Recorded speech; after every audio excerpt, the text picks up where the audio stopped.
Hello दोस्तों, कैसे हैं आप लोग। उम्मीद है कि सभी लोग अच्छे होंगे और अपनी पढ़ाई भी बहुत बेहतर तरीके से कर रहे होंगे। आइए हम लोग अपने स्टडी के सिलसिले को और आगे बढ़ाते हैं और आज जानने का प्रयास करते हैं पृथ्वी की आंतरिक संरचना की विशेष डिटेल के बारे में। लास्ट वीडियो में हम लोगों ने देखा था पृथ्वी की आंतरिक संरचना के संदर्भ में, उसमें हम लोगों ने देखा था कि पृथ्वी की आंतरिक संरचना के संदर्भ में जो जानकारी के हमारे जो स्रोत हैं उनका क्लासिफिकेशन हम लोगों ने देखा था। तो उसमें हम लोगों ने देखा था 3 प्रकार के। एक तो देखा था अप्राकृतिक स्रोत, जिसमें घनत्व, दाब, ताप के आधार पर क्लासिफिकेशन किया गया था। दूसरा था हम लोगों ने पृथ्वी की उत्पत्ति संबंधी जो परिकल्पनाएं हैं उन परिकल्पनाओं के आधार पर आकलन करने का प्रयास किया गया था। फिर उसके बाद हम लोगों ने देखा था अप्राकृतिक स्रोतों में प्राकृतिक स्रोतों को देखा था, जिसमें ज्वालामुखी देखा था और भूकंप के आधार पर क्लासिफिकेशन किया था। ये हम लोगों ने देखा था। साथ ही साथ हम लोगों ने देखा था कि रासायनिक संगठन के आधार पर कि किन तत्वों की धरातल में जाने पर, इंटरनल गहराई में जाने पर पृथ्वी के किन किन तत्वों की अधिकता के आधार पर इसका क्लासिफिकेशन सियाल, सीमा और निफे के आधार पर किया गया था। इतनी बातें हम लोगों ने लास्ट वीडियो में कर रखी थी। आज हम लोग इसके आगे क्रम में चलेंगे और जानने का प्रयास करेंगे अभिनव मत क्या है। रिसेंटली जो वैज्ञानिकों की शोध के आधार पर जो आधुनिक विचारधारा है अंतर्राष्ट्रीय स्तर पर वैज्ञानिकों की, उस आधार पर जो पृथ्वी का क्लासिफिकेशन यानी कि कहिए संरचना के संदर्भ में जो वर्गीकरण किया गया है उसके भी बारे में भी जानेंगे। और साथ ही साथ थोड़ा भूकंप, मैंने लास्ट वीडियो में बताया था कि भूकंप के आधार पर पृथ्वी की आंतरिक संरचना के संदर्भ में भी चर्चाएं की गई हैं। तो पहले हम लोग आज स्टार्ट करेंगे भूकंप के आधार पर पृथ्वी की आंतरिक संरचना को किस आधार पर दिया गया है, मतलब किया गया है, और उससे क्वेश्चन भी आते हैं कि मतलब भूकंप किस क्षेत्र में आता है। तो उसमें आपको दिखाई दे रहा होगा यहाँ पर, उसको स्थल मंडल और उसके बाद में आपको पायरोस्फीयर और बैरिस्फीयर के में बांटा गया है, जिसे लिथोस्फीयर भी कहते हैं स्थल मंडल को।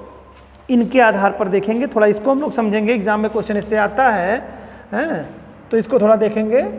लिथोस्फीयर, ठीक है, लिथोस्फीयर इसको कहते हैं, और पायरोस्फीयर है, बैरोस्फीयर है। ये 3 तरह के जो क्लासिफिकेशन किए गए हैं, आपको जैसे कि हेडिंग में स्पष्ट हो रहा होगा, हेडिंग से भूकंप के आधार पर पृथ्वी की आंतरिक संरचना के बारे में, यानी भूकंप जो आते हैं और भूकंप के आधार पर जो वैज्ञानिकों के शोध हैं उन आधारों पर जो पृथ्वी का क्लासिफिकेशन किया गया है, वो क्लासिफिकेशन पृथ्वी का मतलब पृथ्वी की आंतरिक संरचना का जो क्लासिफिकेशन किया गया है वह 3 आधारों पर है। ठीक है, कौन कौन से आधार हैं? पहले आप गहराई जान लीजिए कि भूपरपट्टी पे यानी जहाँ पर हम लोग खड़े हैं उस सरफेस से लगभग 100 किलोमीटर गहराई पर अगर हम पृथ्वी के अंदर जाएंगे तो उस 100 किलोमीटर मोटी जो परत है उसको क्या कहेंगे हम लोग? स्थल मंडल के नाम से जानेंगे, या इंग्लिश में इसको कहेंगे लिथोस्फीयर कहते हैं।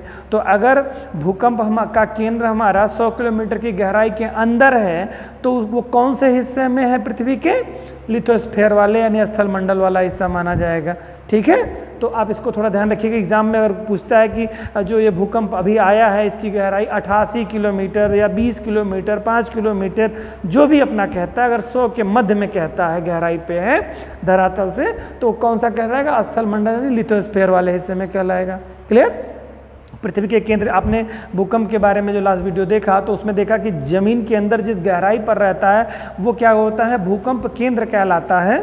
ठीक है, यानी कि उसे फोकस कहा जाता है। भूकंप का जो फोकस है वो वहीं से होता है जहाँ पे पृथ्वी के धरातल में जितनी गहराई पर होता है, और धरातल पर जिस जगह पर, भूपरपट्टी की ऊपरी सतह में जिस जगह पर पहली बार महसूस किया जाता है उसे एपिसेंटर कहा जाता है, या अधिकेंद्र, भूकंप का अधिकेंद्र के नाम से जाना जाता है। इतनी बात समझ में है ना? तो यानी कि जो फोकस होता है, अगर फोकस यानी भूकंप का जो केंद्र है वो अगर 100 किलोमीटर की गहराई के मध्य में है तो इसका मतलब क्या? लिथोस्फीयर वाले हिस्से में है। ठीक है, आप जान लिए। इसमें से इसकी गहराई 100 किलोमीटर, और लिथोस्फीयर का जो हिस्सा बना होता है इसमें बेसिकली आप देखेंगे सियाल, सीमा, निफे का जो रासायनिक संगठन के आधार पर क्लासिफिकेशन किया गया है, एक्चुअल में भूकंपीय आधार भी है। मतलब भूकंपीय आधार पर जो क्लासिफिकेशन सियाल, सीमा, निफे का किया गया है रासायनिक संगठन के आधार पर, वही कमोवेश भूकंपीय आधार पर भी वही दिखता है। यानी कि रासायनिक संगठन यानी कि किन तत्वों की अधिकता? कहाँ पर है, उस हिसाब से 3 वर्गों में बांटा गया, सियाल, सीमा, निफे। उसी तरह से भूकंप वाले हिस्से को जो बांटा गया है वह भी इसी संरचना से काफ़ी मेल खाता हुआ आपको दिखाई देगा। यानी कि ऊपरी पर जो लिथोस्फीयर का हिस्सा मैंने बताया आपको, यानी स्थल मंडल का, वह आपको सियाल का बना हुआ दिखाई देगा, यानी कि सिलिका और एल्युमिनियम की ज़्यादा अधिकता होगी। मैंने आपको सियाल वाले में बताया था कि इसमें किस तरह की चट्टानों की अधिकता मिल जाती है, ग्रेनाइट वाली चट्टानें मिलती है अधिकता, है ना। तो उसके बाद में वाली लेयर को मैंने बताया था कि जो सीमा वाली है उसमें क्या आग्नेय यानी बेसाल्टिक चट्टानों की अधिकता मिलती है। तो काफ़ी कुछ इससे आपका मेल खाता रहेगा। तो इसकी गहराई पहला 100 किलोमीटर है, ठीक है। इसमें किन तत्वों की अधिकता है लिथोस्फीयर वाले हिस्से में, सियाल है, यानी सिलिका प्लस एल्युमिनियम की अधिकता है, यानी सिलिका और एल्युमिनियम की इस हिस्से में ज़्यादा अधिकता है। किस तरह की चट्टानों की बहुलता इसमें पाई जाती है, तो ग्रेनाइट युक्त चट्टानों की अधिकता इसमें आपको बहुलता मिलेगी, अधिकता मिलेगी, ठीक है। इस हिस्से का घनत्व लगभग कितना होता है, तो 3.5 ग्राम प्रति घन सेंटीमीटर इसके मतलब जो है घनत्व इसका होता है, ठीक है। क्या घनत्व होता है इसका बच्चों, 3.5, ठीक है, ग्राम प्रति घन सेंटीमीटर। इसको ध्यान से समझ लीजिएगा। और ये किससे निर्मित होता है, तो ये भूपर्पटी यानी ऊपरी वाला जो हिस्सा है परपट्टी का और मेंटल के बीच में स्थित होता है, ऊपरी भाग से निर्मित है। यानी किस हिस्से से बना हुआ है, तो स्वाभाविक सी बात है भूपर्पटी का जो हिस्सा ऊपरी हिस्सा भूपर्पटी लेंगे और मेंटल के ऊपर का हिस्सा लेंगे, तो आपका ये बना हुआ है लिथोस्फीयर वाला हिस्सा, ठीक है, जिसे स्थल मंडल के नाम से जाना जाता है। ये भूकंपीय आधार पर है।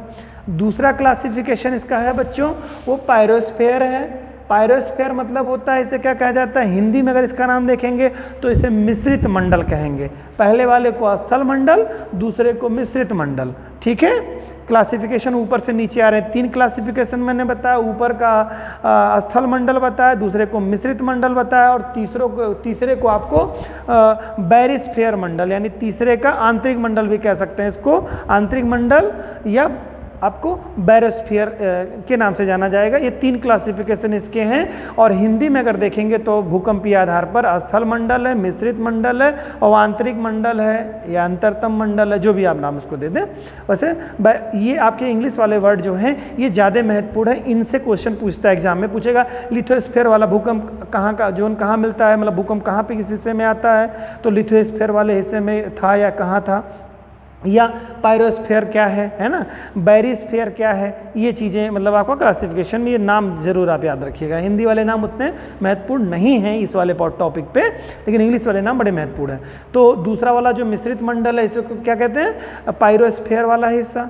इसकी जो गहराई है बच्चों वो 100 किलोमीटर के बाद यानी कि लिथोस्फीयर के बाद वाले हिस्से में आएगी।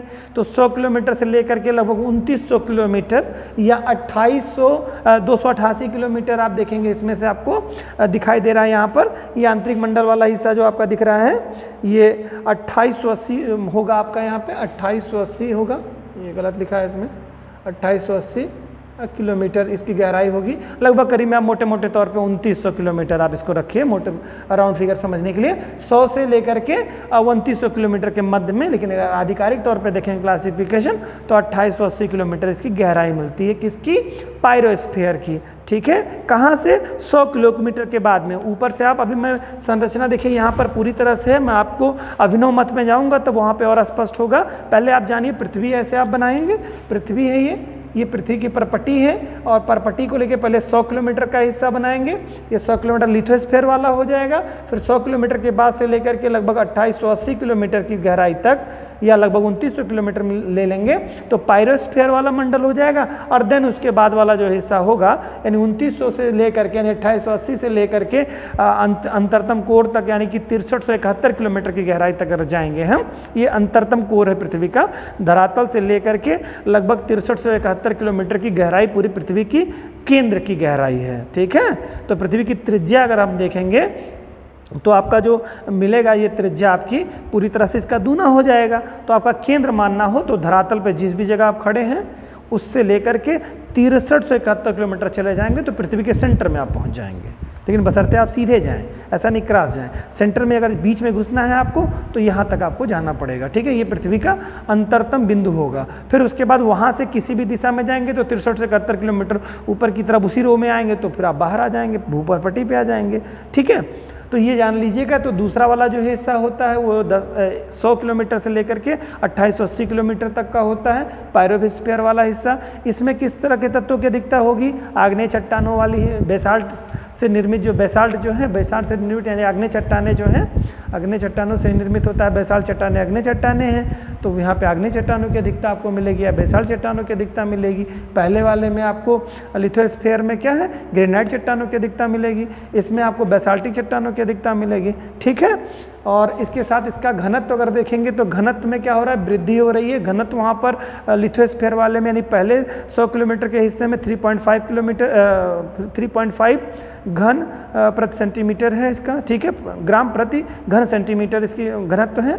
और इसमें अगर आप आएंगे तो यहाँ घनत्व आपका बढ़ जाएगा, इसमें 5.6 ग्राम प्रति घन सेंटीमीटर इसका घनत्व बढ़ जाता है, यानी कि गहराई में जाने पर भूकंपीय आधार पर घनत्व में वृद्धि हो रही है। ठीक है, और तीसरा जो इसका क्लासिफिकेशन भूकंपीय आधार पर किया गया है वो किया गया है बैरोस्फीयर वाले हिस्से को बताया गया है।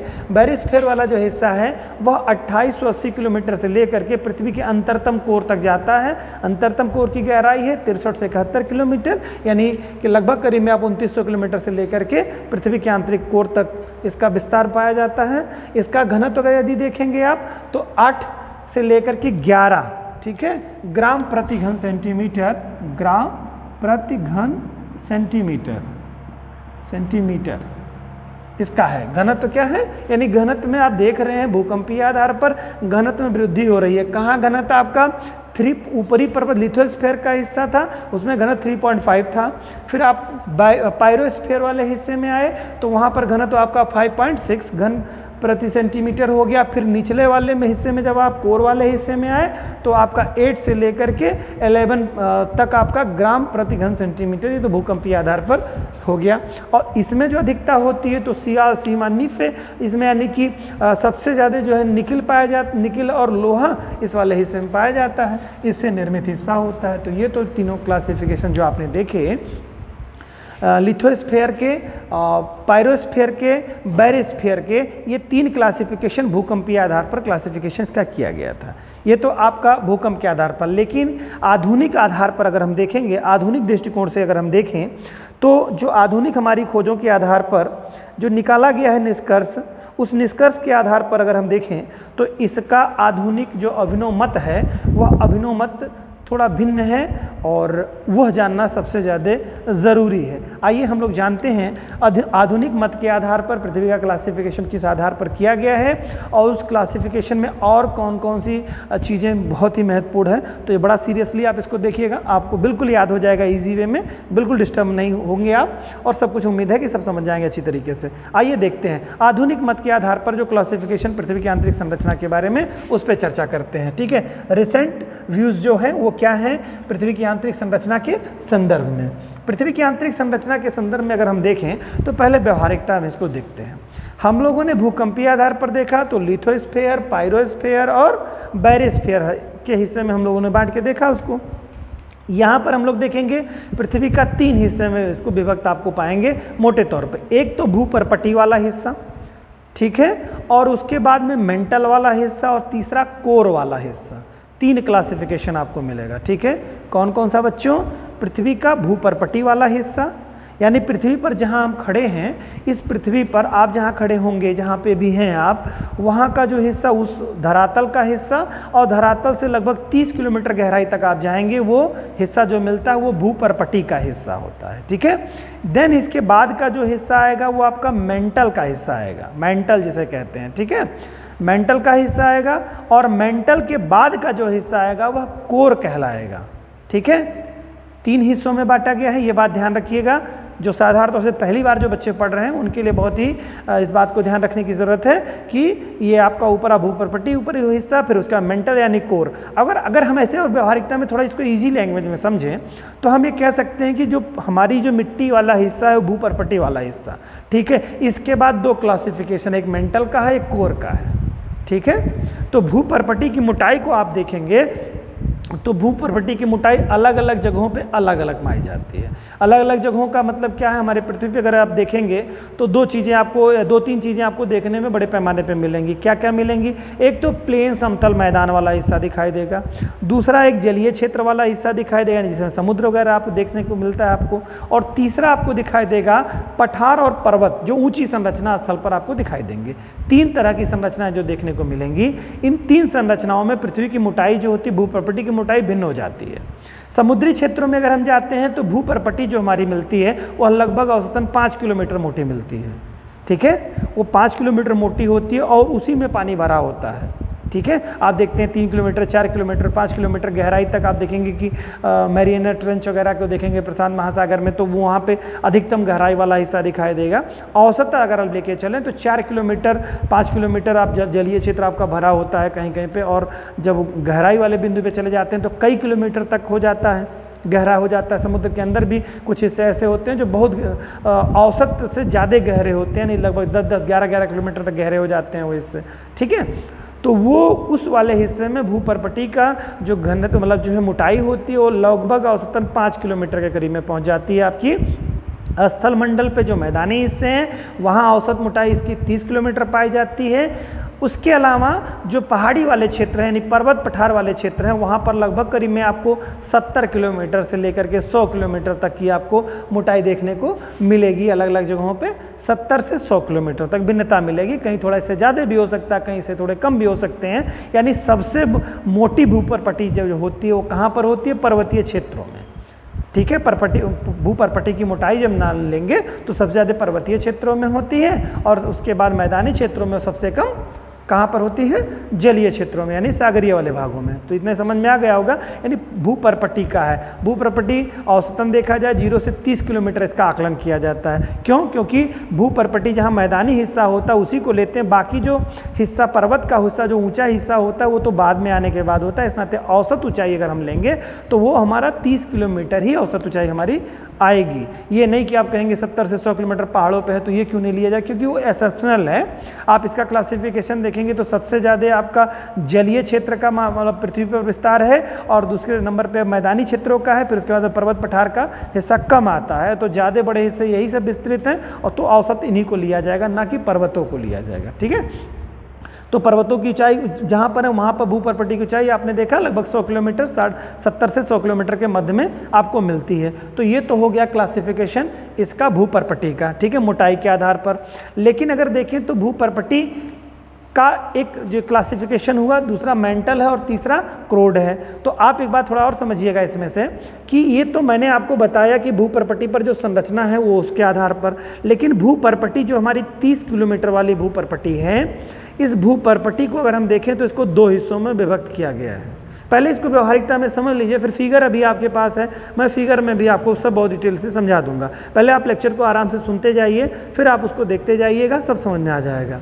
तो जो कोर है आप जो भूपर्पटी है यह 2 हिस्सों में बटी है। कौन से 2 हिस्से? जो 30 किलोमीटर की भूपर्पटी वाले हिस्से हैं इनको 2 भागों में बांट दिया गया, एक ऊपरी हिस्सा और दूसरा निचला हिस्सा। अब दूसरा ऊपरी और निचला कैसे है? आप 30 को 2 भागों में बांट दीजिए, यानी कि 15 किलोमीटर ऊपरी हिस्से और लगभग 15 किलोमीटर का औसत ये मैं बता रहा हूँ, लगभग 15 किलोमीटर का निचला हिस्सा।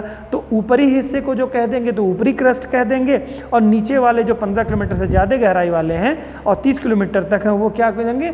निचले क्रस्ट कहलाएंगे आपको। ठीक है, निचला भूपर्पटी या क्रस्ट कहलाएगा। ठीक, अब देखिए यहाँ पर आपको ये जानना होगा, इसके साथ साथ 2 चीज़ें आपको देखनी होंगी। भूकंपीय आधार ही है पृथ्वी की आंतरिक संरचना के संबंध में समझने का सबसे आधुनिकतम जो स्रोत है वह भूकंपीय आधार ही है। क्यों? क्योंकि भूकंपीय आधार पर 3 तरह की वेव्स आपने उसमें पढ़ी है, P, S और L वेव्स।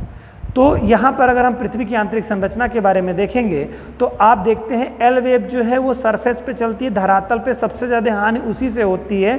लेकिन इसके बारे में अगर पृथ्वी की आंतरिक संरचना समझनी है तो एल वेव की कोई ज़रूरत यहाँ पे नहीं है। यहाँ पर सिर्फ पी और एस वेव की ज़रूरत पड़ेगी। क्यों? क्योंकि पी वेव जो है तीनों माध्यमों में चलती है। किसमें? ठोस, द्रव और गैस तीनों में चलती है। लेकिन वहीं अगर हम बात करें एस वेव की तो वो आपको दिखाई देगी द्रव में लुप्त हो जाती है, यानी उसका आकलन नहीं होता है, सिस्मोग्राफ उसको रीड नहीं कर पाता है। जब जलीय क्षेत्रों में यानी लिक्विड वाले क्षेत्रों में जब एस वेव को संचारित किया जाता है तो वो उसमें शून्यता की स्थिति इंडिकेट करता है। सिस्मोग्राफ में एस इंडिकेट नहीं होता है अगर जलीय क्षेत्रों में वह चलती है, लिक्विड वाले क्षेत्रों में। तो इससे क्या होगा कि अगर पी और एस वेव को धरातल के अंदर अगर गमन कराया जाएगा, पृथ्वी के अंदरूनी भाग में गमन कराया जाएगा, तो जिन हिस्सों में एस वेव नहीं चलेगी तो उसमें प्रोबेबिलिटी क्या बनेगी, क्या प्रोबेबिलिटी बनेगी? प्रोबेबिलिटी ये बनेगी कि मतलब वहाँ पर नहीं है, मानिए कि वो हिस्सा लिक्विड वाला है जहाँ पर एस नहीं दिखाई देगी, यानी कि वह लिक्विड वाला हिस्सा है। छाया क्षेत्र होता है, छाया क्षेत्र के आधार पर एस वेव वहाँ पे गमन नहीं कर पाती, नहीं दिखाई देती है, ये हमने आपको शायद बताया है। अगर नहीं बताया होगा तो आगे वाले टॉपिक में हम उसको बता देंगे आपको कि पृथ्वी के किस क्षेत्र में वह गमन नहीं करती है, मतलब ठीक है, एस वेव नहीं दिखाई देती। तो यहाँ पे आप पी और एस वेव के बारे में देखना है, ठीक है। और वेव जो पी वेव है इसका भी आपने जब पढ़ा था तो उसमें आपने देखा था कि ये 8 से 14 किलोमीटर के हिसाब से गमन करती है और ये भिन्न भिन्न माध्यमों में इनकी गति पी की भिन्न भिन्न होती है। यानी जब ठोस में चलेगी तो इसका गमन की स्पीड कुछ और होगी, जब यह जलीय क्षेत्र में चलेगी तो इसके गमन की स्पीड कुछ और होगी, ठीक है। ये थोड़ा सा आप जानते हैं। तो यहाँ पर आप क्या करेंगे, पी और एस वेव को धरातल में आप वैज्ञानिकों ने प्रवेश करा करके जो आकलन किया है उस आधार पर ये देखते हैं कि घनत्व जब होगा, घनत्व बढ़ेगा, ठीक है, तो उसमें पी के वेव में परिवर्तन आ जाएगा, पी का वेव घटेगा या बढ़ेगा, ठीक है। तो हमको यहाँ पर देखना है पृथ्वी की आंतरिक संरचना में घनत्व और पी की गति और कहाँ यस रीड नहीं हो रहा है। 3 चीज़ें हमें देखनी है इसमें। पहली चीज़ देखनी है कि पृथ्वी में का घनत्व कहाँ पर क्या हो रहा है, यानी घनत्व में क्या परिवर्तन हो रहा है। तो घनत्व में परिवर्तन के आधार पर जब हम देखेंगे तो पी की गति में भिन्नता आपको मिलेगी, यानी कहीं पे पी गति तेज होगी, कहीं पे पी की गति धीमी होगी, ठीक है। वो माध्यमों के ऊपर डिपेंड करेगा कि किस माध्यम में वो प्रवेश कर रही है, ठीक है। दूसरा देखेंगे हम लोग क्या है, पी की गति को, एस की गति को कि कहाँ पर रीड नहीं हो रही है। तो क्या क्या मैंने बताया आपको, पी की गति का आकलन करना है और एस कहाँ नहीं चलता वो हिस्सा आपको देखना है। और तीसरा मतलब जो है घनत्व के आधार पर ही पी की गतियों में भिन्नता आपको दिखाई देगी, ठीक है। तो चलिए देखते हैं इसको। तो पहला आप लोगों मैंने बताया 30 किलोमीटर वाले हिस्से को 2 भागों में बांटा गया है। तो और देखिए जहाँ पर ये एक बात ये भी जान लीजिएगा, जहाँ जहाँ पर घनत्वों में अंतर दिखाई देगा, यानी कि किसी हिस्से का मान लो भूपर्पटी का ऊपरी हिस्सा, भूपर्पटी का निचला हिस्सा, जो मैंने बताया 30 किलोमीटर मोटा हिस्सा है, अगर वहाँ पर ऊपरी हिस्से का घनत्व कुछ और है और निचले हिस्से का घनत्व कुछ और है, तो ये घनत्वों में जो भिन्नता पाई जाएगी तो यही डिसकंटिन्यूटी कही जाती है और यही असंबद्धता कही जाएगी। तो इस नाते पूरे पृथ्वी को आंतरिक रूप से देखेंगे तो 5 असंबद्धताओं में बांटा गया है। अभी आपको मैं याद भी करा दूंगा कि 5 असंबद्धताएं कौन सी हैं। पहले आप बात को सुनिए, घनत्वों में जो भिन्नता पाई जाएगी, यानी कि ऊपरी भूपर्पटी का ऊपरी हिस्सा के घनत्व दूसरे घनत्व का है, यानी 2.8 है उसका घनत्व, और निचला वाला जो क्रस्ट का हिस्सा आप जाएंगे तो उसका घनत्व लगभग करीब में 3.3 के करीब में है। तो दोनों के घनत्व में अंतर है। तो इन दोनों के घनत्वों में जो अंतर आ रहा है तो ये जो डिसकंटिन्यूटी बन रही है तो इनके बीच में एक असंबद्धता पाई जाएगी, तो उसे मोह असंबद्धता कहेंगे। मैं यही बता दे रहा हूँ, लेकिन अभी आगे चल करके आपको और भी डिटेल इसमें मिलेगी। तो ये डिसकंटिन्यूटी जहाँ जहाँ मिलेगी घनत्व के आधार पर गहराई में जाएंगे पृथ्वी के अंतर्गत, तो ये 5 तरह की असंबद्धताएँ आपको पाई जाएंगी, ठीक है। 5 तरह की असंबद्धताएँ मिलेंगी आपको, ठीक है। एक तो असंबद्धता आपको डिसकंटिन्यूटी के आधार पर मिलेगी, ठीक है, डिसकंटिन्यूटी के आधार पर। दूसरी, जब चीज़ें बदलेंगी, कौन कौन सी चीज़ें, यानी कि भूपर्पटी वाला हिस्सा, फिर उसके बाद मेंटल वाला हिस्सा, फिर उसके बाद कोर वाला हिस्सा। तो ये 3 माध्यम बनेंगे तो यहाँ पर भी असंबद्धता मिलेगी, यानी कि भूपर्पटी, फिर उसके बाद जहाँ मेंटल शुरू हो रहा है तो वहाँ पर भी एक असंबद्धता पाई जाएगी। फिर एक मेंटल और जब कोर जब शुरू होगा तो उसके बीच में एक असंबद्धता पाई जाएगी, ठीक है। यह असंबद्धता क्यों पाई जा रही है? क्योंकि घनत्वों में अंतर हो रहा है, ठीक है। और पी और एस वेव केवल यही बताएंगी आपको कि उसकी संरचना कैसी है। आप आकलन सिर्फ यही कर पाएंगे पृथ्वी की संरचना का कि अंदर बना कैसे है, पी और एस के वेव के आधार पर, समझ गए होंगे आपको। और घनत्व जो है डिसकंटिन्यूटी को इंडिकेट करेगा, ठीक है। घनत्व परिवर्तित होगा, दो जगहों का, दो क्षेत्रों का घनत्व में अंतर आएगा, तो वहाँ पर एक आपको असंबद्धता लाइन मिल जाएगी, ठीक है। तो पृथ्वी के अंदर जाने पर भूपर्पटी में जैसे प्रवेश करेंगे 5 तरह की असंबद्धताएं पाई जाएंगी, यानी 5 बार डिसकंटिन्यूटी होगी आपको मिलेगी। और ये 5 बार की जो डिसकंटिन्यूटी है यानी कि घनत्व में लगभग 5 बार बड़े पैमाने पर परिवर्तन दिखाई देगा। समझ गए होंगे बात को। आइए अब डिटेल करते हैं, फिर फिगर देखते हैं। तो लहर भूपर्पटी जो है 30 किलोमीटर मोटी है। ऊपरी क्रस्ट हो गई, निचली क्रस्ट हो गई, ठीक है। ऊपरी क्रस्ट की जो का घनत्व जो होता है 2.8 होता है, यहाँ मैंने लिख रखा है 2.8 ऊपरी परत का घनत्व है। फिर निचली क्रस्ट का जो घनत्व है वो लगभग 3 के करीब में है, ठीक है। तो ये दोनों के मध्य में अंतर है। यहाँ पर अगर पी वेव विसर्जित की जाती है यानी गमन कराया जाता है तो पी वेव की ऊपरी क्रस्ट में जो गति होती है बच्चों वह 6.1 किलोमीटर प्रति सेकंड होती है। फिर उसके बाद में निचले वाले क्रस्ट वाले हिस्से में जब प्रवेश कराया जाता है पी वेव को, तो यहाँ पर इसकी गति बढ़ जाती है 6.9 किलोमीटर प्रति सेकंड हो जाती है। तो आप देखेंगे कि कहेंगे कि पी वेव की गति कहाँ बढ़ती है, तो पी वेव की गति जो है जानते कहाँ बढ़ जाएगी, जब धरातल के अंदर कहाँ जाएंगे आप, नीचे जाएंगे, भूपर्पटी में नीचे वाले हिस्से में जाएंगे, ऊपरी और निचला हिस्सा, निचले वाले हिस्से में जाएंगे तो गति क्या हो जाएगी बच्चों, बढ़ जाएगी इसकी, ठीक है। किसकी, पी वेव की गति बढ़ जाएगी। तो इतना ये था। दूसरा मेंटल आता है। अब मेंटल की मोटाई कहाँ से कहाँ तक होती है, तो मेंटल की मोटाई जो होती है बच्चों वह क्या होगी, भूपर्पटी के बाद वाले हिस्से से शुरू होगी। तो भूपर्पटी आपका कहाँ तक है, 30 किलोमीटर तक। और 30 किलोमीटर के बाद का जो हिस्सा आपका आएगा लगभग 100 किलोमीटर के हिस्से तक आप आ जाएंगे। 100 किलोमीटर तक का हिस्सा आपका जो आएगा इसमें आपको मिलेगा एक आपका मोह असंबद्धता वाले। इसको भी अगर क्लासिफिकेशन हम करें तो मेंटल को हम 3 भागों में बांट सकते हैं। ध्यान से सुन लीजिएगा यहीं पे, फिर आपको फिगर एकदम बिल्कुल स्पष्ट रूप से समझ में आ जाएगा, कहीं कोई दिक्कत नहीं होगी, यकीन करिए, इसको बस समझिएगा। तो पहला क्लासिफिकेशन भूपर्पटी का हो गया। 30 किलोमीटर हिस्से को 2 भागों में बांटा गया, एक ऊपरी क्रस्ट और दूसरा निचली क्रस्ट। बीच में एक असंबद्धता, मोह असंबद्धता, ठीक है, मिली आपको।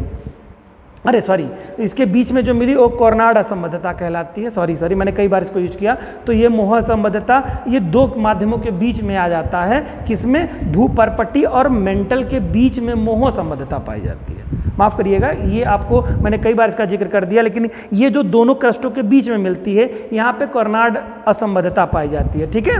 ये जो असंबद्धता पाई जाती है कॉर्नाड असंबद्धता, किसके, ऊपरी क्रस्ट और निचली क्रस्ट के बीच में कॉर्नाड असंबद्धता, ठीक है।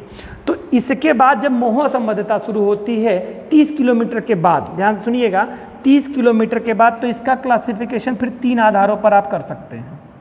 3 आधारों पर कर सकते हैं या किया जाता है। किसका, मेंटल का। मेंटल को 3 भागों में आप बांटेंगे। एक हिस्सा जो आपका होगा वह लगभग करीब में आपका 30 किलोमीटर के बाद से शुरू होगा, ठीक है, क्योंकि भूपर्पटी के बाद का हिस्सा कौन सा शुरू होगा बच्चों, मेंटल ही तो सब होगा, ठीक है। तो मेंटल का हिस्सा आपका आ जाएगा। तो मेंटल का हिस्सा आप देखेंगे तो आपका लगभग करीब में 100 से 200 किलोमीटर एक हिस्सा मान लीजिए, 100 से 200 किलोमीटर का एक हिस्सा होता है। अभी मैं इसको बता रहा हूँ आपको कि 100 से 200 किलोमीटर क्यों है। फिर 200 से आपका जो मिलेगा वह 700 किलोमीटर का हिस्सा होगा, और 700 से लेकर के बच्चों फिर 2900 किलोमीटर तक का होगा। यह तीसरा हिस्सा होगा किसका, मेंटल का। यानी मेंटल जो है इसका क्लासिफिकेशन यदि हम देखें तो 3 भागों में मेंटल को फिर हम बांट देते हैं। क्या बताया मैंने, पहले 30 किलोमीटर तक का हिस्सा भूपर्पटी का हो गया हिस्सा खत्म, उसका 2 क्लासिफिकेशन, ऊपरी मेंटल, निचली मेंटल। उसमें जो असंबद्धता पाई जाती है कॉर्नाड असंबद्धता पाई जाती है, ठीक है। अब जब भूपर्पटी समाप्त हो गई बच्चों, तो अब आप उसके बाद क्या क्लासिफिकेशन, उसका जो भी हिस्सा आया वो किस में आया, मेंटल वाले हिस्से में आया, ठीक है। अब मेंटल वाले हिस्से में आते हैं। मेंटल वाले हिस्से को अगर यदि आप देखते हैं तो आप ध्यान से सुनिएगा कि भूपर्पटी 100 किलोमीटर के, मतलब सॉरी 30 किलोमीटर के बाद का जो हिस्सा आता है एक्चुअल में तो रीड होता है वो भूपर्पटी में, लेकिन लगभग 100 किलोमीटर की गहराई पे जब हम जाते हैं धरातल से, भूपर्पटी से 100 किलोमीटर की गहराई पे जाते हैं तो एक ऐसा हिस्सा मिलता है 100 किलोमीटर से लेकर के 200 किलोमीटर के मध्य में। 100 किलोमीटर से 200 किलोमीटर, ध्यान से सुनिएगा। यानी कि भूपर्पटी के हिस्से 30 किलोमीटर के बाद में भी आप एक तरह से मेंशन में किए जाते हैं, भूपर्पटी वाले हिस्से में ही मेंशन किए जाते हैं। लेकिन भूपर्पटी ना ही मेंशन आप करें, वहाँ पर आप क्या करिए, आप मेंटल वाले हिस्से में आ जाइए। ये मेंटल का हिस्सा है। तो मेंटल का जो हिस्सा है यानी 30 किलोमीटर के बाद का जो हिस्सा आपका आ रहा है वो मेंटल वाले हिस्से में आ रहा है। मेंटल वाले हिस्से में जब आप 100 किलोमीटर आएंगे, या आप कहिए भूपर्पटी से आप 100 किलोमीटर हिस्से में आएंगे, भूपर्पटी से 100 किलोमीटर से लेकर के 200 किलोमीटर तक, ध्यान सुनिएगा, भूपर्पटी से गहराई में 100 किलोमीटर जाने के बाद फिर 100 से 200 किलोमीटर तक जाएंगे, एक आपको ऐसा हिस्सा मिलेगा जो कि दुर्बल मंडल के नाम से जाना जाता है, या ये लिक्विड अवस्था में है, तरला अवस्था में पाया जाता है। ठीक है, इसमें आपको दिखाई देगा ये वाला हिस्सा जो है ये लो वेलोसिटी जोन होता है यहाँ पर। ठीक है, इसको इंग्लिश में निम्न गति, हिंदी में निम्न गति का मंडल कहा जाता है या दुर्बल मंडल कहा जाता है। यही एथिनोस्फेयर मंडल कहलाता है जो कि तरला अवस्था में है। मैंने जब ज्वालामुखी आपको पढ़ाया था, भूकंप बताया था, तो कई बार मैंने एथिनोस्फेयर शब्द का यूज किया था, उम्मीद है आप उसको याद होगा आपको। तो ये वही वाला हिस्सा है जो मैग्मा वाला हिस्सा है, लिक्विड वाला हिस्सा है। संपूर्ण पृथ्वी की प्लेटें इसी वाले हिस्से पे तैरती हैं, यानी 100 से 200 किलोमीटर गहराई में पृथ्वी पे जाने पर, तो 100 से 200 किलोमीटर वाला जो हिस्सा है ये पूरा हिस्सा कैसा है, लिक्विड वाला अवस्था है, मैग्मा वाला अवस्था है। इसी पर संपूर्ण पृथ्वी की प्लेटें टिकी हुई है। समझ में आ गई बात? तो ये 100 से 200 किलोमीटर। और ये कौन से हिस्से में पाया जा रहा है? मेंटल वाले हिस्से में। मेंटल का क्लासिफिकेशन कितने आधारों पर किया गया है? 3 आधारों पर। पहला 100 से 200 किलोमीटर, दूसरा 200 से लेकर के आपका 700 किलोमीटर, फिर 700 से लेकर के आपका 2900 किलोमीटर तक, 3 क्लासिफिकेशन। समझ में आ रही बात? चलिए देखते हैं आप। तो ये जो आपका मेंटल वाला हिस्सा, पहला 100 से 200 किलोमीटर, दूसरा 200 से 700 और 700 से फिर 2900 किलोमीटर वाला हिस्सा है। तो इसको अगर हम देखेंगे तो ये जो 200 से, ये पहले वाले हिस्से को बच्चों क्या कहते हैं? दुर्बल मंडल। दुर्बल मंडल, ध्यान से समझ लीजिएगा। या इसको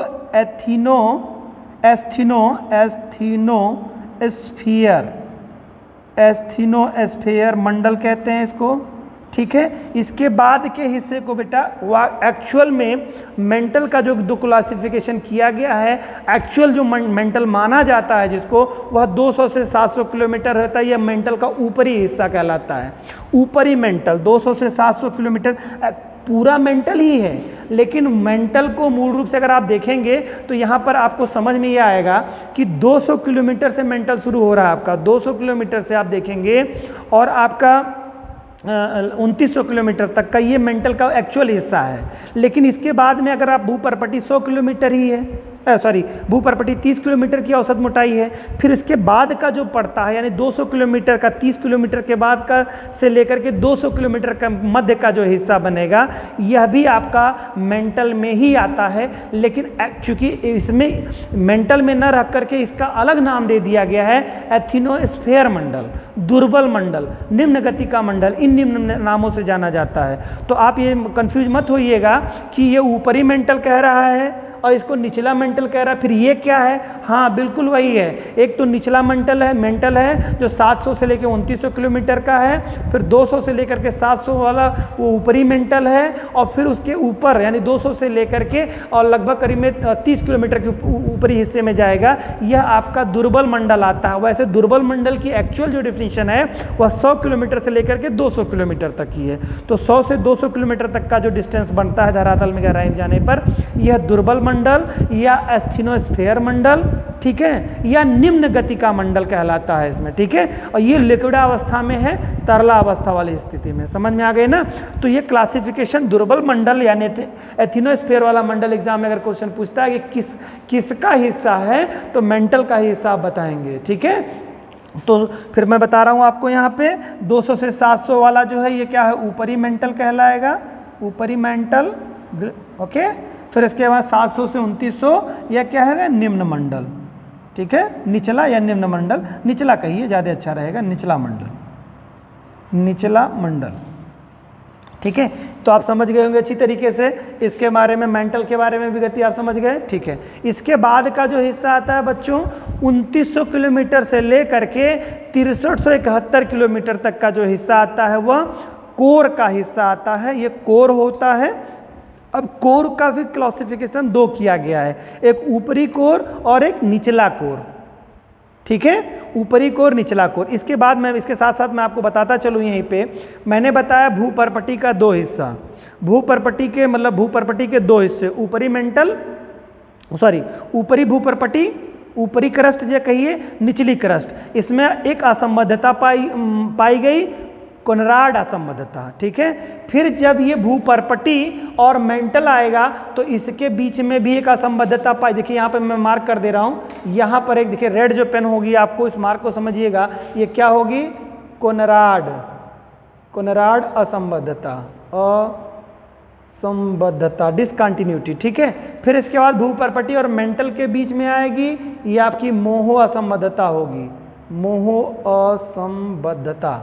ठीक, समझ में आ गई बात, चलिए ठीक है। अब इसके बाद में आप देखेंगे मोह संबद्धता हो गई किसके, मेंटल और भूपर्पटी के मध्य में हो गई।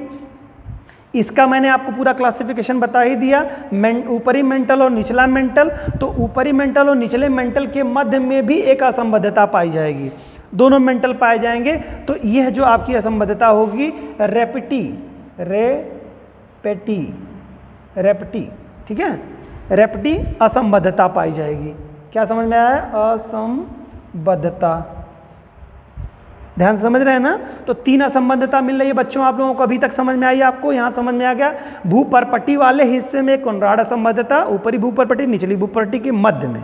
फिर उसके बाद भूपर्पटी और मेंटल के मध्य में मोह असंबद्धता। फिर मेंटल में जब आए तो इसका तीन क्लासिफिकेशन है, तीन में से एक ऊपरी मेंटल है और एक निचला मेंटल है। ठीक है, तो ऊपरी मेंटल और निचले मेंटल के मध्य में आपको कौन सी, रेपटी असंबद्धता हो गई। और फिर जब यही आपका मेंटल और कोर के बीच में जब आएंगे बच्चों, तो आपको एक और मिलेगी असंबद्धता, जिसे गुटेनबर्ग असंबद्धता कहेंगे। गुटेनबर्ग क्या है, गुटेनबर्ग असंबद्धता। ठीक है, किसके, मेंटल और क्रोड के बीच में। ठीक है, और मेंटल और क्रोड के बीच में गुटेनबर्ग असंबद्धता। उसी तरह से फिर आप मेंटल में, क्रोड में जब जाएंगे तो क्रोड के बीच में बाह्य क्रोड और आंतरिक क्रोड है, तो इसके बीच में भी एक असंबद्धता पाई जाएगी, जिसे लेहमैन असंबद्धता कहते हैं। लेहमैन या लेहमैन असंबद्धता, लेहमैन असंबद्धता। इससे क्वेश्चन बहुत बार पूछता है। 5 तरह की असंबद्धताएं पाई जाती है, ये पांचों असंबद्धताएं मैंने यहाँ बताया भी, सब फिगर में आपको रिपीट कर दूंगा, सब आपको स्पष्ट हो जाएगा। ठीक है, तो ये बात आपको समझ में आई। ठीक है, 2900 किलोमीटर, जब क्रोड का हिस्सा आप जाएंगे तो क्रोड वाले हिस्से में बच्चों क्या होगा, अंतरतम कोड और वाह्य क्रोड और अंतरतम कोड। तो वाह्य क्रोड 2900 से लेकर के 5150 किलोमीटर तक जब जाते हैं, ठीक है, कितने, 2900 से लेकर के 6371 किलोमीटर को दो भागों में बांट दिया गया है।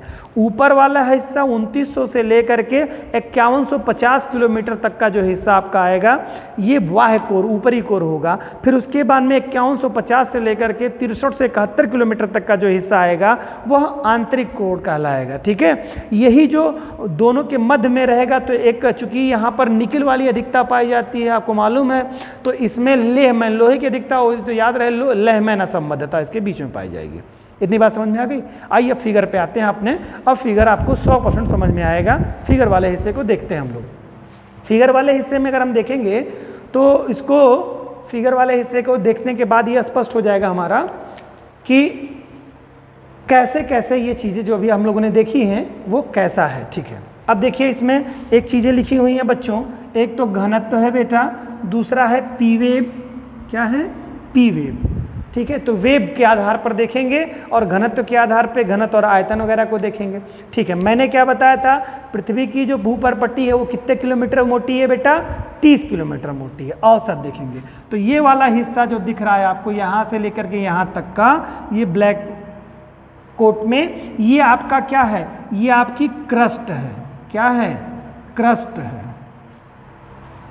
या भूपर्पटी कहेंगे इसको, हिंदी में क्या कहेंगे यहाँ पे, भूपर्पटी। ध्यान से समझिएगा, ये भूपर्पटी वाला हिस्सा, मैंने क्या अभी बताया, भूपर्पटी 30 किलोमीटर मोटी है औसतन, ठीक है, औसत मोटाई की बात यहाँ होगी।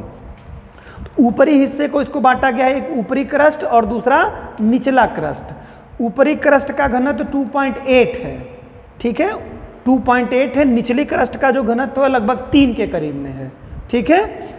इन दोनों के मध्य में घनत्व में डिफरेंसेज आ गया, तो जब जैसे ही घनत्व में डिफरेंसेज आएगा वहां पर एक डिसकंटिन्यूटी लाइन मिलेगी आपको, जिसे मैंने क्या बताया था, वहां को जो डिसकंटिन्यूटी वाला हिस्सा आता है उसका 2.9 ग्राम प्रति घन सेंटीमीटर इसकी असंबद्धता पाई जाती है। तो वहां पर आपको एक कोनराड असंबद्धता पाई जाएगी। कौन सी असंबद्धता, यहाँ पे देखिए लिखा हुआ है कोनराड असंबद्धता, ठीक है। कहाँ मिलती है ये क्रस्ट के बीच में मिलती है बच्चों। फिर इसके बाद में देखेंगे बेटा, ये क्रस्ट जब खत्म हो गया तो उसके बाद में आप सीधे धरातल के अंदर जाएंगे, कितने किलोमीटर तक, लगभग 100 किलोमीटर तक जाएंगे। 100 किलोमीटर के से लेकर के फिर 200 किलोमीटर के मध्य में मैंने अभी क्या बताया था आपको, एक दुर्बल मंडल वाला हिस्सा पाया जाता है। इस दुर्बल मंडल यानी निम्न गति के मंडल को, लो वेलोसिटी जोन वाला जो हिस्सा है आपका, ये दुर्बल मंडल वाला हिस्सा, इसे कहा जाता है एस्थीनोस्फीयर वाला मंडल कहा जाता है, जो तरला अवस्था में है, मैग्मे वाली अवस्था है। ये दुर्बल मंडल आपको मिलेगा। ये वाला हिस्सा कौन सा है बच्चों, दुर्बल मंडल का हिस्सा है।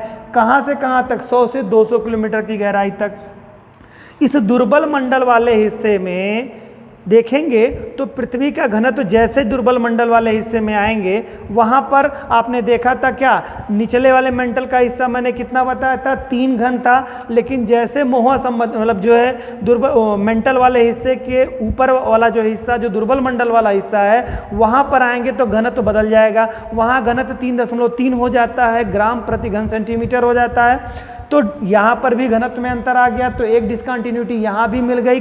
कहाँ कहाँ के बीच मिली, ऊपरी क्रस्ट और मेंटल के बीच में। इसे क्या कहेंगे बच्चों, मोहो असंबद्धता। क्यों, क्योंकि घनत्व में अंतर मिला। अब यहीं पर हम वेव के बारे में भी देख लेते हैं, पी वेव के बारे में आकलन कर लेते हैं। तो देख लीजिए, ऊपरी क्रस्ट और निचले क्रस्ट में अगर पी वेव की बात करेंगे तो पी वेव की जो गति होती है ऊपरी वाली क्रस्ट में 6.1 किलोमीटर प्रति सेकंड होती है। लेकिन वहीं दूसरे निचले वाले जो क्रस्ट में जब जाती है यह गति, तो इसकी गति 6.9 किलोमीटर प्रति सेकंड हो जाती है। यानी कि निचले वाले क्रस्ट में गति बढ़ जाती है, किसकी, पी वेव की। ठीक है, इतनी बात ध्यान रखिएगा। उसके बाद जब ये मोह असंबद्धता मिल गई, इसके बारे में हम लोगों ने चर्चा कर ली। मोह असंबद्धता, ठीक है, जहाँ पर ही आपकी समाप्त होती है, मतलब सॉरी, यहाँ पे दुर्बल मंडल जहाँ पर ही समाप्त होता है उसके तुरंत बाद, और मेंटल, ऊपरी मेंटल के तुरंत बाद, यानी ऊपरी मेंटल आपका ये और भूपर्पटी के बीच वाला हिस्सा ही आएगा। लेकिन वो कहाँ पे आएगा हिस्सा, यही दुर्बल मंडल के नीचे वाला हिस्सा आएगा। यही आपका मोह संबद्धता वाला हिस्सा कहलाएगा। ठीक है, फिर इसके बाद में आप देखेंगे तो मोह जैसे ही ऊपरी मेंटल के निचले वाले हिस्से में आएंगे तो यहाँ पर जो आप देखेंगे तुरंत ही ऊपरी मेंटल और निचले मेंटल के मध्य का अगर क्लासिफिकेशन अगर आप करेंगे, जैसा कि मेंटल के बारे में आपने देखा, तो यहाँ पे डिस्टेंस कितनी है, यहाँ पे 200 से 700 किलोमीटर। क्लियर, तो 700 किलोमीटर तक जैसे आएंगे तुरंत फिर घनत्व में अंतर मिल जाएगा, 200 से 700 किलोमीटर के मध्य में आएंगे। ठीक है, 700 से जैसे आगे बढ़े, मतलब 700 जैसे पहुँचेंगे वहाँ पर क्या असंबद्धता एक पाई जाएगी, क्योंकि घनत्व में अंतर आ जाएगा तो एक असंबद्धता मिल जाएगी। कौन सी असंबद्धता, रेपिटी। ठीक है, उसका नाम दे दिया जाएगा रेपिटी। फिर उसके बाद में निचले मेंटल में आएंगे आप। निचले मेंटल में अगर आप जाएंगे तो मेंटल के निचले हिस्से में जैसे ही आप पहुंचने लगेंगे और कहाँ, कोर की तरफ, मेंटल के निचले हिस्से को जाएंगे, एकदम छूने जाएंगे और कोर की तरफ बढ़ेंगे। निचला हिस्सा तो कोर की तरफ ही जा रहा है, कोर की तरफ अगर आएगा तो घनत्व में एकाएक बहुत तेजी से परिवर्तन हो जाता है। अचानक पी की गति बहुत तेज बढ़ जाती है। क्या होता है उसमें, इसको भी थोड़ा जानिए। अभी हम लोग मेंटल की बात कर रहे हैं, तो मेंटल का ऊपरी मेंटल और निचला मेंटल, तो थोड़ा इसके बारे में समझ लेते हैं। ऊपरी मेंटल में पी की गति भी एग्जाम में पूछा है, तो कितनी होती है, तो यहाँ पर 7.9 से लेकर के 8.1 रहती है ऊपरी मेंटल वाले हिस्से में पी की गति।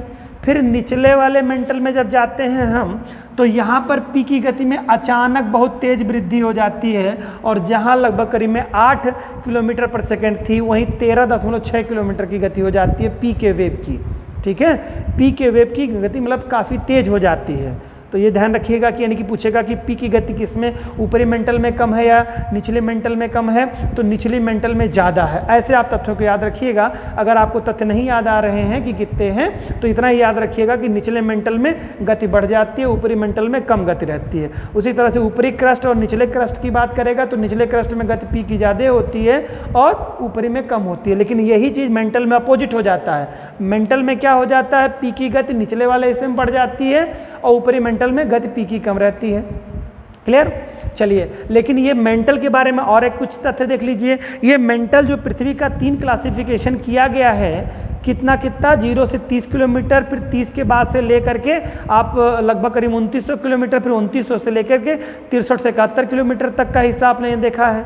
तो इसमें आप जान लीजिए कि इसका हिस्सा आयतन और घनत्व तो दोनों सबसे ज़्यादा मेंटल का है। पृथ्वी के हिस्से में अगर जो 3 क्लासिफिकेशन किया गया है तो सबसे ज़्यादा क्लासिफिकेशन किसका है बच्चों, मेंटल वाले हिस्से का है। ठीक है, तो ये पृथ्वी के कुल आयतन का, ठीक है, अगर पृथ्वी के कुल आयतन और कुल द्रव्यमान की बात करेंगे तो कुल आयतन की बात करेंगे तो 83% आयतन केवल मेंटल कवर करता है। पृथ्वी के कुल आयतन का 83%। क्यों कैसा करेगा, आप देखिए पृथ्वी को अगर देखेंगे तो एक गोलाकार संरचना में लगभग करीब में है, और बीच वाले हिस्से को देखेंगे तो उसकी मोटाई भी होगी, तो आयतन और घनत्व तो दोनों ज़्यादा होगा, तो आयतन 83 किलोमीटर हो जाता है। और द्रव्यमान की बात करेंगे बच्चों तो 68% यह द्रव्यमान को कवर करता है। तो नहीं, मेंटल जो है, मेंटल वाला हिस्सा वह पृथ्वी के आयतन का, कुल आयतन का 83% कवर करता है, और द्रव्यमान की अगर बात करेंगे तो 68% जो है कवर करता है या टोटल आयतन का। ठीक है, सॉरी द्रव्यमान का, पूरे द्रव्यमान का 68% कवर करेगा और पूरे आयतन का 83%, ठीक है, कवर करता है ये। क्लियर?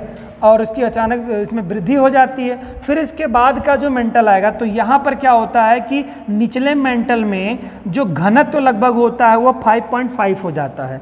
लेकिन जैसे ही वाह्य क्रोड में प्रवेश करते हैं तुरंत गति जो हो जाती है, तुरंत घनत्व तो बहुत तेजी से बढ़ जाता है।